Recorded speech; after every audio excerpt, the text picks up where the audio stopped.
hágase la luz, y la luz fue hecha. El primer material creado, el más eterno y universal de los materiales, se erige así en el material central con el que construir, crear el espacio. El espacio en su más moderno entendimiento. El arquitecto vuelve así a reconocerse una vez más como creador, como dominador del mundo de la luz.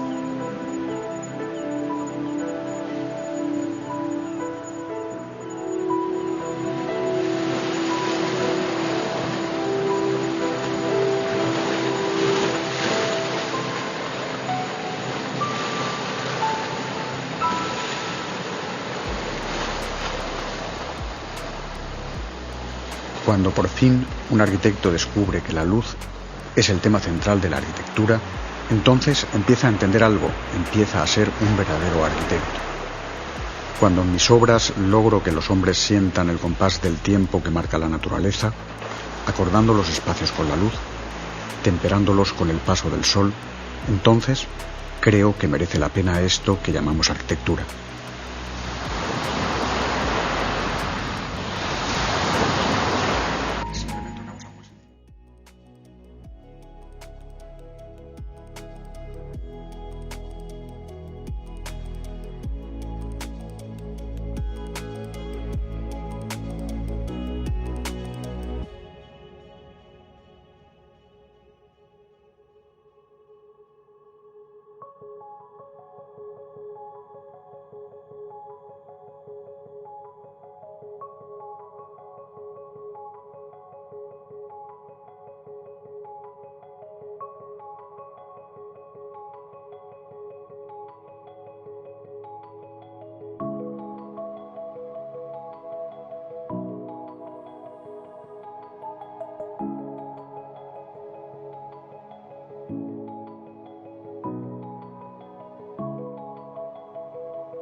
Y para poder entender un poco de sus obras y ver hacia dónde apunta, hay que entender su manera de pensar, su línea de pensamiento.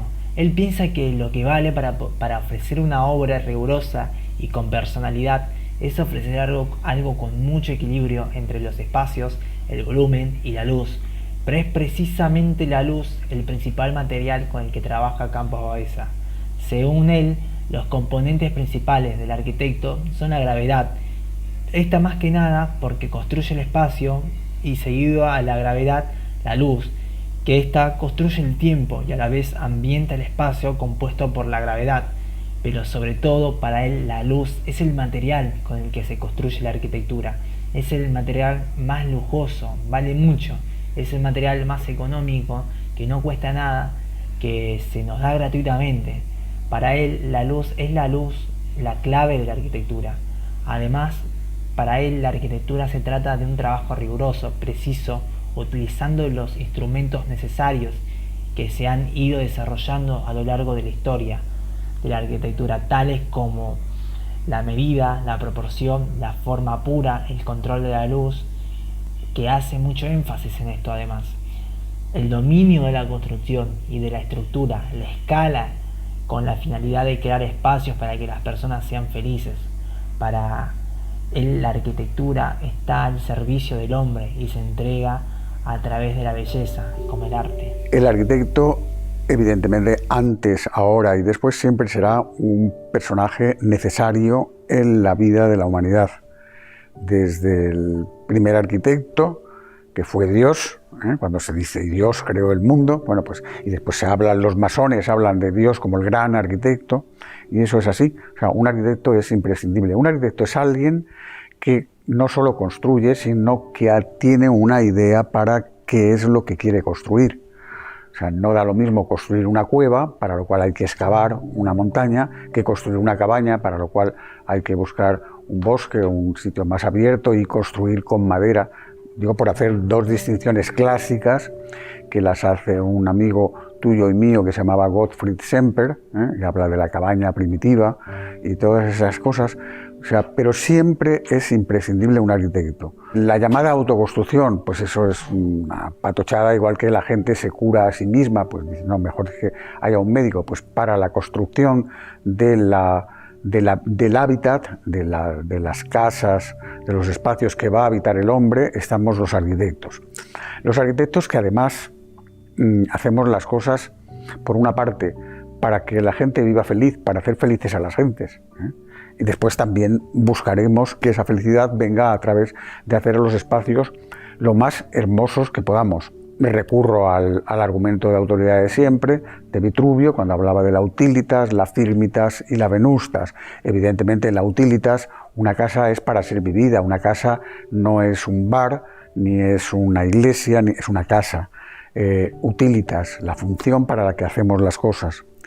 Luego la firmitas tiene que estar bien construido. Si se nos cae al día siguiente o se nos cuela el agua o entra el viento, pues hay que construirla bien. Y luego la venusta, o sea, no deja evidentemente de decirnos Vitruvio que la belleza es una de las cualidades que tiene que tener la arquitectura. Hacemos la arquitectura queriendo que sea hermosa, buscando la belleza. Yo titulé el título de mi discurso de ingreso en la Real Academia de Bellas Artes de San Fernando era buscar denodadamente la belleza, que creo que es muy expresivo de lo que debemos hacer los arquitectos. O sea, no solo estamos resolviendo problemas, sino algo más que es más profundo. Pues esa es la labor del arquitecto y sigue siendo imprescindible. He hablado mucho con los alumnos en las clases y he escrito sobre este tema muchas veces y de muchas maneras, en la misma dirección en la que tú planteas tu pregunta. Claro que en el fondo una creación arquitectónica es una creación artística y es una creación para los hombres. No solo, insisto, no solo resolver los problemas, sino resueltos los problemas, darles muchísimo más. Ahí yo suelo utilizar a T.S. Eliot en los Bar Norton, los Four Quartet, habla del tiempo pasado, el tiempo presente y el tiempo futuro como fundiéndose. Al final tú estás haciendo algo cara al ser humano que es capaz de disfrutar con la arquitectura antigua, con la actual y con la futura. Ahí es muy bonito, yo siempre también pongo como ejemplo como Le Corbusier o Mies van der Rohe, los dos se fotografían orgullosamente, delante del Partenón. Dices, hombre, si Mies van der Rohe es el más moderno de la modernidad y Le Corbusier, bueno, pues los dos se fotografían orgullosos delante del Partenón, indicando que pasado, presente y futuro, cuando hacemos una arquitectura que es capaz de resistir al tiempo, uno puede hablar del tiempo desde muchos puntos de vista. Pues mi último texto habla de la suspensión del tiempo, de cuando uno, ante una obra de arquitectura, parece que allí no ha pasado nada. Hay una historia muy bonita de Chillida, abrazándose Chillida dentro del Panteón de Roma, que es una de las arquitecturas más significativas y significadas en la historia de la arquitectura, y entra la columna de luz que viene de arriba del óculo, y Chillida se abraza a ella y habla de ese tema, habla de cómo ahí el tiempo se ha suspendido.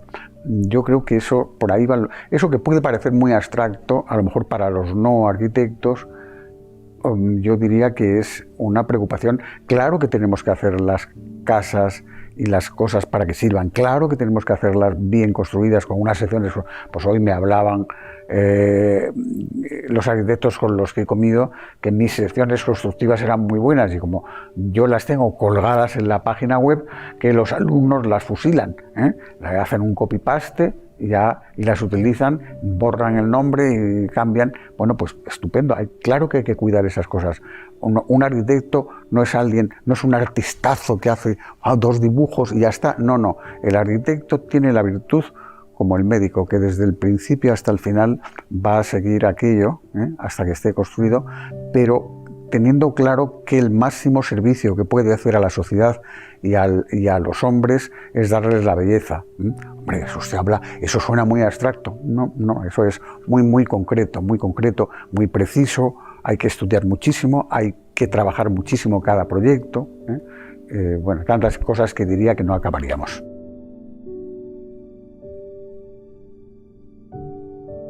Yo no creo que para hacer una casa en México haya que disfrazarse de mexicano, ponerse un sombrero de ala ancha, una mantita de colores y un bigote grande.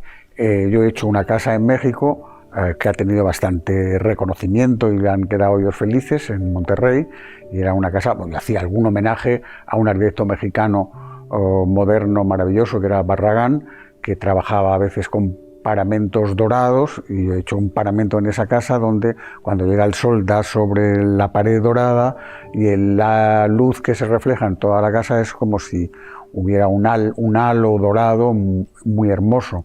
Claro que el lugar y la cultura del lugar tiene que ser estudiada y entendida, lo cual no significa que haya que disfrazarse de nada ni nada parecido. Un poquito. Esos son los papeles que tengo ahora encima de mi mesa.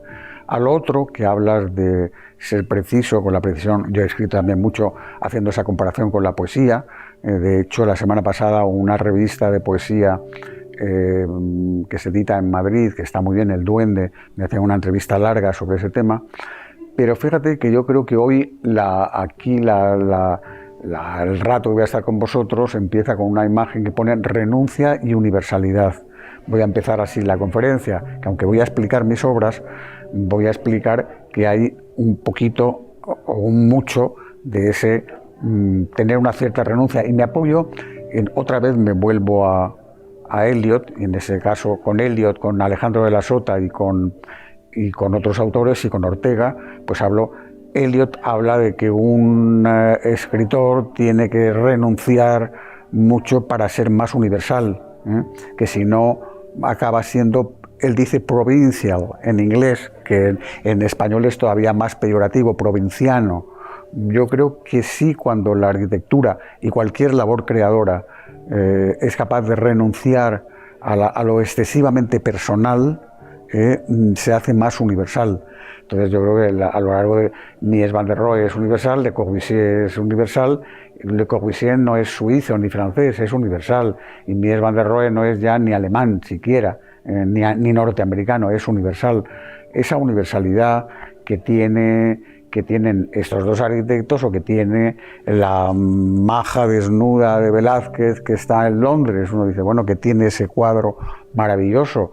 Pues, ¿o qué tiene Velázquez? Pues una universalidad en lo que pinta, que ya no es solo la calidad, que es máxima, sino también las maneras o los modos o el lenguaje. Pues eso es lo que uno pretende. O sea, yo no soy minimalista. Cuando te dicen, no, es que usted es minimalista, que no. Hay unos lingüistas americanos muy simpáticos, que son Strang y E.B. White, que es lo que leen los niños norteamericanos, y que terminan todo el discurso sobre la utilización de las palabras diciendo omit needless words, omitid las palabras innecesarias, punto.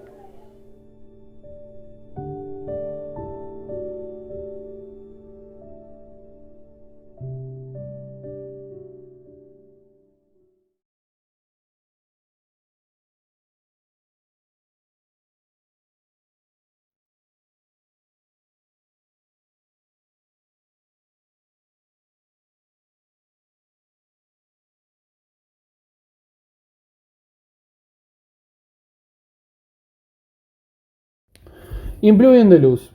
En Granada, Campo Baeza ha construido un templo de dinero. El espacio interior de la Casa de Ahorro ha sido concebido para que se impregne con el sentido mágico a quien se introduzca en él. Hoy se siguen levantando catedrales, las casas centrales de grandes bancos, los vestíbulos de los rascacielos, los museos, son concebidos como receptáculos religiosos.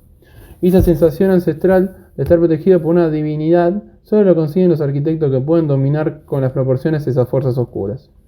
Se vació un cubo de 30 por 30 por 30, que es el patio central, al cual se lo llamó Impluvium de Luz, recogiendo los términos que se relacionan con la casa romana. El impluvium de la casa romana es el agua, aquí lo que se intenta recoger es la luz. Para poder utilizarla, iluminando la zona de trabajo con unos lucemarios de 6 por 6 sobre unas columnas que están dispuestas simétricamente respecto a un punto. Están cerrando un eje de simetría que hace en relación a la luz. No solo la columna, sino también la relación de los lucemarios colaboran a esta sensación que se tiene cuando se entra este espacio. El impluvium de luz. Hay una sensación como de serenidad, de calma, de relación, con una escala que es mayor que lo habitual. Que no es tanto que sea imponente de aplastar, sino al revés. O sea, uno entra y puede respirar con una calma grande. Este espacio recibe el dinero junto con uno conlleva su profundidad de densidad que uno imagina en los sótanos y en las cajas fuertes. No obstante, se ve convertida en materia conceptual por la verticalidad de la luz. La Catedral de Granada ha presentado las mismas columnas, la amplia nave, el recinto sagrado del Tambermuco, que Campo Baeza ha elaborado con un espacio hermético.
La Casa del Infinito. Esta casa se encuentra en un terreno inclinado frente al mar, ubicado en la ciudad de Cádiz. En cuanto a la realización del proyecto, el arquitecto estuvo trabajando muchos años antes de su diseño, por lo que tuvo mucho tiempo para la experimentación. El proyecto adquirió este nombre gracias a que es una línea que se funde en el horizonte y genera una continuidad en el paisaje. El arquitecto buscó darle un carácter estereotómico por medio de los muros portantes, de manera que al observarla, exteriormente se perdiera en una casa excavada. Sin embargo, las columnas soportan y modulan el espacio interior, dando la sensación de estar en un espacio abierto.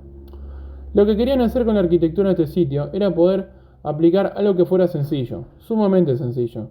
Proyectar un plano una vez que uno estuviera ahí en un sitio maravilloso con esa hermosura de paisaje adelante. Simplemente lo que quería era tener un plano para estar y como poder, después cuando el sol pegue fuerte y se necesite sombra, uno se pueda cubrir. Y como cuando haga frío, uno se acerca al vidrio y nada más. En esta obra, cuando él vio el sitio, lo describió como un lugar maravilloso. Es como un trozo de paraíso terrenal. En este caso, levanta una casa como si de un muelle frente al mar se tratara, una casa que es como un podio coronado por un plano horizontal superior. Y sobre ese plano horizontal rotundo, despejado y desnudo, se situaron frente al horizonte lejano que traza el mar por donde se pone el sol. o sea, un plano horizontal en alto. Baeza decía, el espíritu flotó sobre las aguas. El arquitecto, que le da la geometría más extensa, que se posa sobre la naturaleza, la geometría para él es música, es una mirada limpia, una perfección desnuda y radical de las cosas. El mar, la tierra, el aire son los elementos presocráticos que componen la ciencia de la vida, y esos tres elementos añaden el fuego. En Alberto Campo Baeza, el fuego es una pasión que nace de la armonía. Menos es más. El tiempo de la luz, el espacio como pauta mental, la forma que también es donde el espíritu se posa.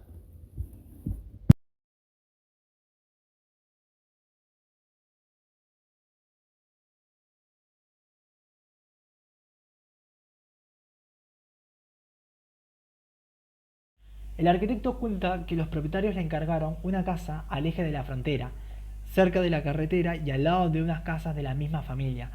Le piden que las casas sean completamente aisladas, que tengan una privacidad completamente absoluta.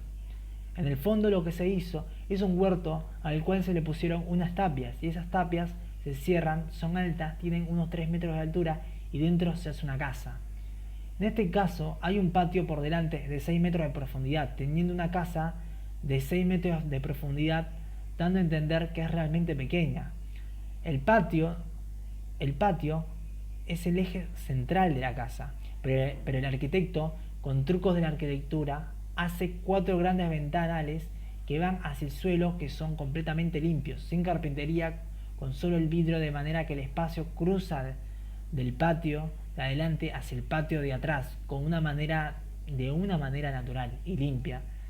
Se juega también con trucos compositivos como son el de doble simetría, que hace que las cosas parezcan más grandes.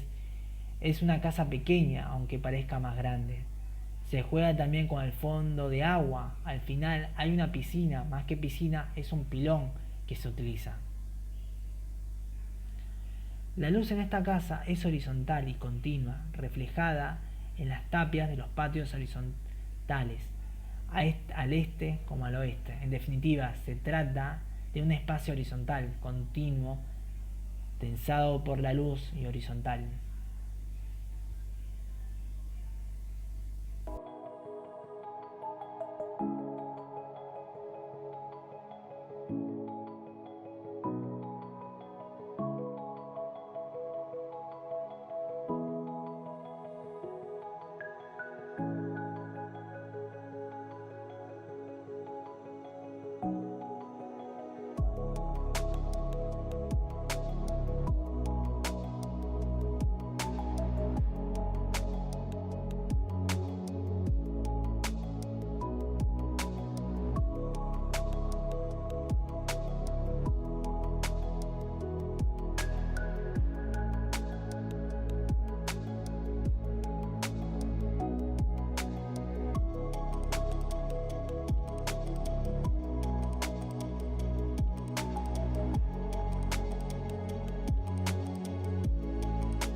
El arquitecto Campos Baeza explica que el lugar era un espacio donde todo era posible.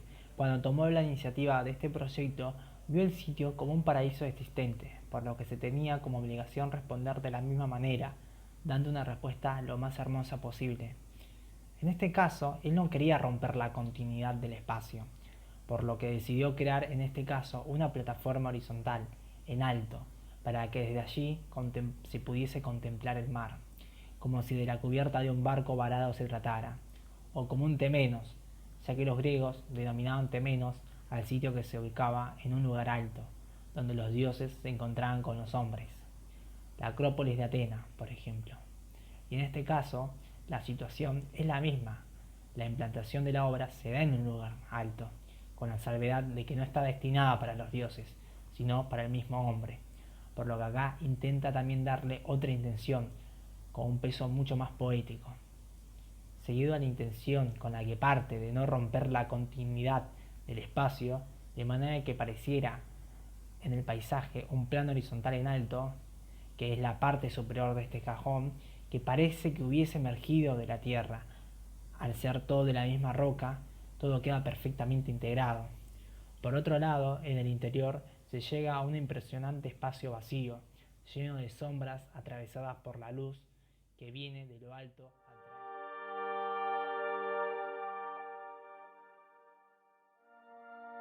El primer instrumento del arquitecto no son las manos, no es el lápiz, no es el dibujo. El primer instrumento, el primero y principal es la cabeza. O sea, si no está resuelto en la cabeza, pero yo diría que es exacto al escritor y al poeta. Es decir, tú no te pones a escribir, a ver si sale una poesía. Antes, en tu cabeza, has pensado qué es lo que quieres, has buscado palabras. Evidentemente, después en el desarrollo van pasando más cosas. Pero tú no puedes empezar un proyecto solo con las manos. La razón es el primer instrumento del arquitecto.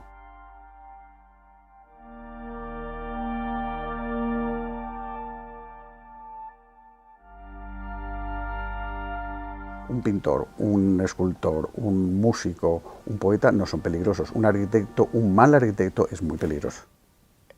Y el artista y el arte, yo diría que un arquitecto tiene que más traducir ideas. Una idea es algo que no se piensa en un minuto, que no es una ocurrencia.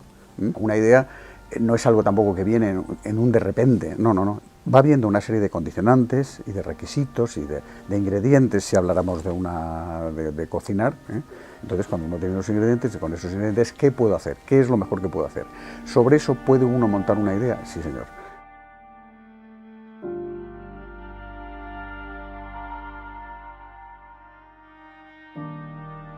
El hacer una arquitectura rigurosa, profunda, seria, que no aburrida, sino maravillosa, implica una cantidad de tiempo tremenda. O sea, la arquitectura es una labor creadora de larga duración, de un tiempo largo. La arquitectura no se hace en un plis-plas. En un plis-plas se puede hacer una bobada, pero la arquitectura necesita tiempo